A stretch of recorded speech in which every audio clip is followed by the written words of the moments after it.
Hey everyone, today I'm going to show you how to adjust column width in Outlook. Without any further ado, let's get started. First, you'll want to open your Microsoft Outlook app and log into your account so your emails can load in. Once you're logged in and everything's ready to go, we can move on to the actual adjustment process. Now that your email has loaded, let's start adjusting the column width. Direct your attention to the top part of your screen where all your tools and menus are located. You'll see several tabs up there, and you need to click on the View tab. This is where all the viewing options for your inbox are stored, so clicking on it will give you access to the settings we need. Once your View menu opens up, you'll need to look for the Current View section. This area controls how your inbox is displayed and organized. From here, you'll see an option called View Settings, which is represented by a gear icon. Go ahead and click on that gear icon to proceed. This will open up the Advanced View Settings window where you can customize how your columns behave and appear. When the Advanced View Settings window appears, you'll see several options listed. Look for and click on Other Settings. This is where the more detailed configuration options are hidden. Once you click that, another window will pop up with even more specific settings for your inbox layout. In this Other Settings window, you need to locate the Automatic Column Sizing checkbox.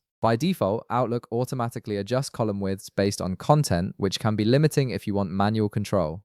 You'll want to disable this feature by removing the check from that box. Once you've unchecked Automatic Column Sizing, click OK to apply these new settings. This change tells Outlook to let you control the column widths yourself instead of doing it automatically. Now that you've applied those settings, head over to your inbox pane where all your emails are displayed. This is where you'll actually see the results of what we just changed. You can now freely adjust any column width by hovering your cursor over the divider line between columns. When you hover over it, your cursor will change to indicate you can drag it. Simply click and drag that divider to make the column wider or narrower depending on what you need. You have full control now to set each column exactly how you want it. And that's it. You've successfully adjusted the column width in Outlook and now have full manual control over how your inbox columns are sized. If this video helped you out, be sure to leave a like, subscribe, and I'll see you in the next one.